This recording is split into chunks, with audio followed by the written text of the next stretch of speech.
আসসালামু আলাইকুম বন্ধুরা, আজকে আমি আপনাদের ধানের এন্দুরে যে ধান কাটে তার একটি কি ব্যবস্থা নেবেন সেটি দেখানোর চেষ্টা করব। এন্দুরে অনেক জ্বালায়, দেখেন এখানকার ধান নাই করে দিয়েছে। এই জন্য আপনারা যেই পদ্ধতি ব্যবহার করতে পারেন সেই পদ্ধতি কিভাবে ব্যবহার করা যায়। আর এন্দুর দেখেন এই ধানগুলো কি অবস্থা করছে, যে ধান দেখতে পাচ্ছেন, ধান ধান ধান পুরা ভুয়ে ধান আছে, মাঝখানে ধান একদম এন্দুরে কেটে ফেলেছে। এই জন্য আপনারা যা করতে পারেন, দেখেন যে ব্যবস্থা নেওয়া আছে এখানে সেটি আপনাদের আমি দেখানোর চেষ্টা করি। দেখছেন ধানগুলো মাঝখানে নাই, কেটে ফেলছে।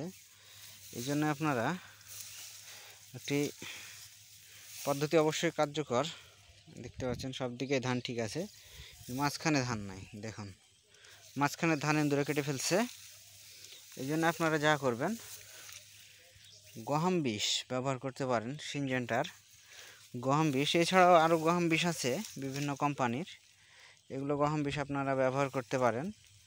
লুফা সিস্টেম করে অল্প একটু করে পুটলা করে বেঁধে দিয়ে আপনারা দিবেন। এভাবে জমিতে দিলে অবশ্যই আপনার এন্দুর জ্বালা থেকে বাঁচতে পারবেন। সেটি আপনাদের আজকে আমি দেখানোর চেষ্টা করি। দেখেন জমিতে অনেকগুলো মারা আছে, সেগুলো দেখাবো। এগুলো খেয়ে দিয়ে এন্দুর অবশ্যই মারা যায়। লাঠিতে করে লুফা সিস্টেম করে পুঁতে দিতে হবে। এই দেখতে পাচ্ছেন, আপনাদের দেখায় কীভাবে দিতে হবে। এই যে সেম এভাবে লাঠি করে এভাবে বাঁধা ব্যাস নিচে পুঁতে দিতে হবে। ব্যাস এন্দুর অবশ্যই খাবে, আর খেলে অবশ্যই মরবে। তো আপনারা এগুলো কাজ করতে পারেন।